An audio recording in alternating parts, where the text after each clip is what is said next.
ಪಾರ್ಥಿವ ಶರೀರ ಈಗ ಇಲ್ಲಿಂದ ಮೂವ್ ಆಗ್ತಾ ಇದೆ. ಸಾಕಷ್ಟು ಸಂಖ್ಯೆಯಲ್ಲಿ ಜನ ಸೇರಿದ್ದಾರೆ. ಅಪಾರ ಮಾಜಿ ಸಿಎಂ ಕೃಷ್ಣ ಅಂತಿಮ ಸಿದ್ಧತೆ ಮತ್ತೆ ಎಷ್ಟು ಜನ ಬರುವಂತ ತಮಗೆ ಒಂದು ನಿರೀಕ್ಷೆ ಇದೆ ಸರ್? VIP ಅಲ್ಲಿ ಜನ ಅಷ್ಟು ಜನ ಅಂತ ಹೇಳೋಕ್ಕಾಗುತ್ತೇನ್ರಿ. ಈಗ ನೆನ್ನೆ ಪೂರ್ತಿ ಬೆಂಗಳೂರಿನಲ್ಲಿ ಅವ್ರ ನಿವಾಸದಲ್ಲಿ ಅವಕಾಶ ಆಗಿದೆ.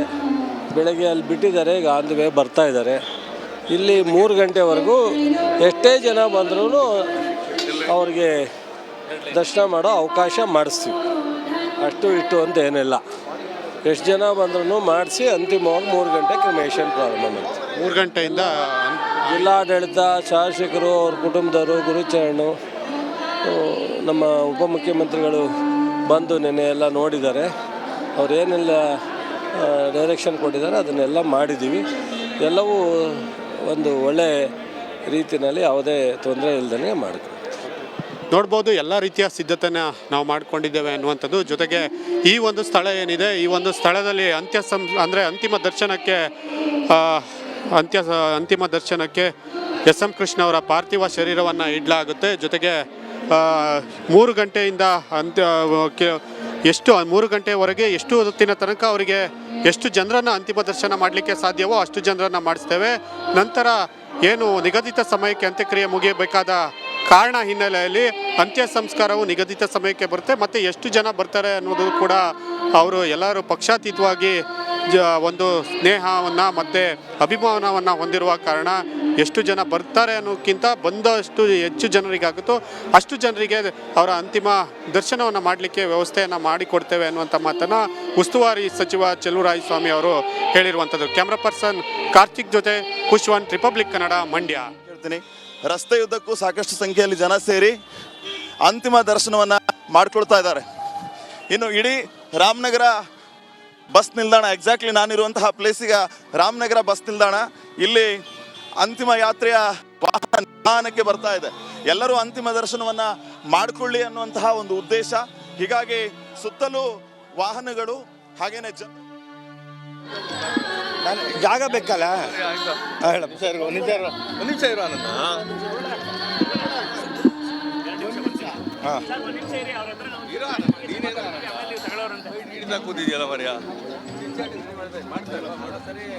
ಇಬ್ಬರು ಪ್ರತಿನಿಧಿಗಳು ಶ್ರುತಿ ಹಾಗೆ ಶ್ರೀಪಾದ್ ಜೊತೆಗೆ ಇನ್ನುಳಿದಂತೆ ನಮ್ಮ ರಿಪಬ್ಲಿಕ್ ಕನ್ನಡದ ಅತಿ ದೊಡ್ಡ ತಂಡ ಇವತ್ತು SM ಕೃಷ್ಣ ಅವರ ಪಾರ್ಥಿವ ಶರೀರದ ಮೆರವಣಿಗೆಯ ಅಷ್ಟು ಡೀಟೇಲ್ಸನ್ನು ಕವರ್ ಮಾಡ್ತಾ ಇದೆ. ರಾಮನಗರದಿಂದ ಈಗಷ್ಟೇ ಮುಂದಕ್ಕೆ ಸಾಗ್ತಾ ಇದೆ ಪಾರ್ಥಿವ ಶರೀರವನ್ನು ಹೊತ್ತ ವಿಶೇಷ ವಾಹನ.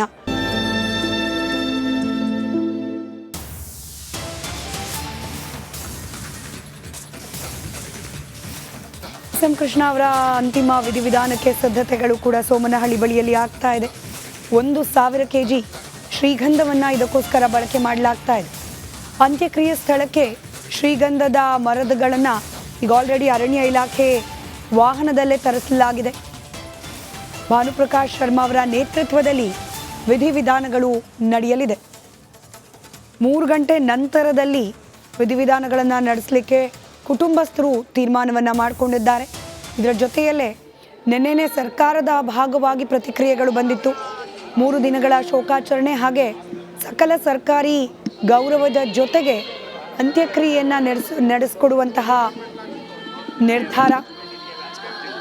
ಸರ್ಕಾರಿ ಸಲಾಮ್ ಇರುತ್ತೆ, ಅಂದರೆ ಕುಶಾಲ ತೋಪುಗಳ ಸಿಡಿಸೋದಿರಬಹುದು ಅಥವಾ ರಾಷ್ಟ್ರಧ್ವಜವನ್ನು ಸಮರ್ಪಣೆ ಮಾಡೋದಿರಬಹುದು.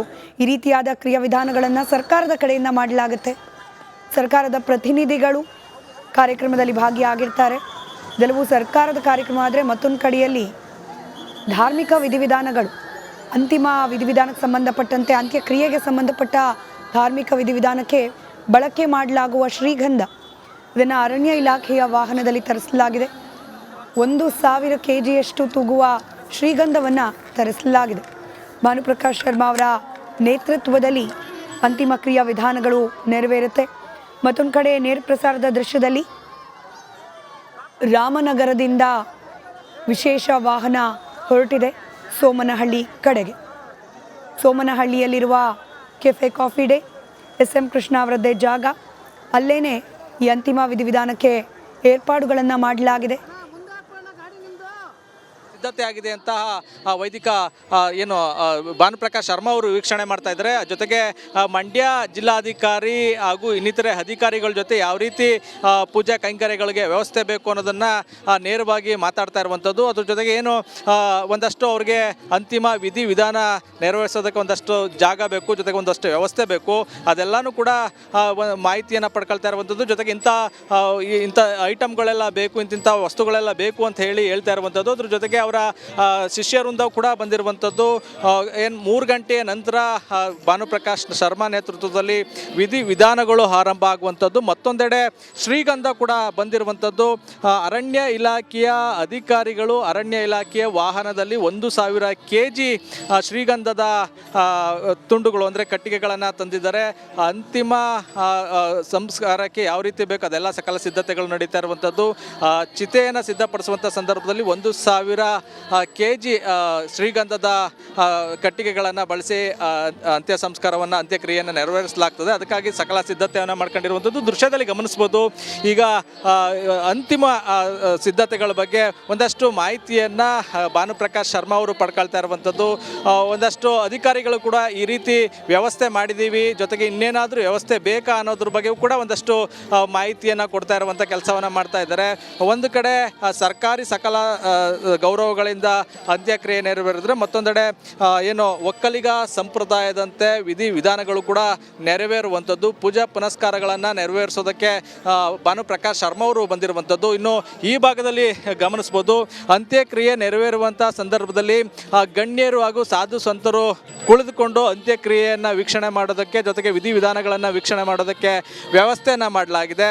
ಮತ್ತೊಂದೆಡೆ ಚಿತೆಯ ಜಾಗವನ್ನು ಕೂಡ ರೆಡಿ ಮಾಡಲಾಗಿದೆ. ಇಲ್ಲಿ ಒಂದಷ್ಟು ಸಿಮೆಂಟ್ ಬಳಸಿ, ಅಂದರೆ ಒಂದಷ್ಟು ಕಲ್ಲುಗಳನ್ನು ಬಳಸಿ ಒಂದಷ್ಟು ಕಟ್ಟಡವನ್ನು ಮಂಟಪದ ರೀತಿ ಮಾಡಿರುವಂಥದ್ದು. ಸುತ್ತ ವಿವಿಧ ಹೂಗಳನ್ನು ಬಳಸಿ ಅಲಂಕಾರ ಕೂಡ ಮಾಡ್ತಾ ಇರುವಂಥದ್ದು. ಒಂದು ಕಡೆ ಅಂತಿಮ ಸಂಸ್ಕಾರ ಅಂದರೆ ಅಂತಿಮ ದರ್ಶನಕ್ಕೆ ಅವಕಾಶ ಮಾಡಿಕೊಟ್ಟಿರುವ ಸ್ಥಳವನ್ನು ಕೂಡ ಹೂಗಳಿಂದ ಅಲಂಕಾರ ಮಾಡಲಾಗಿದೆ. ಅದೇ ರೀತಿ ಚಿತೆ ಸುತ್ತಲೂ ಕೂಡ ವಿವಿಧ ಪುಷ್ಪಗಳಿಂದ ಅಲಂಕಾರ ಮಾಡುವಂಥ ಕಾರ್ಯವೂ ಕೂಡ ನಡೀತಾ ಇರುವಂಥದ್ದು. ಒಟ್ಟಾರೆ ಹೇಳೋದಾದರೆ ಏನು ಅಂತ್ಯಕ್ರಿಯೆಗೆ SM ಕೃಷ್ಣ ಅವರ ಅಂತ್ಯಕ್ರಿಯೆಗೆ ಈಗಾಗಲೇ ಸಿದ್ಧತೆಗಳು ಆಗಿರುವಂಥದ್ದು.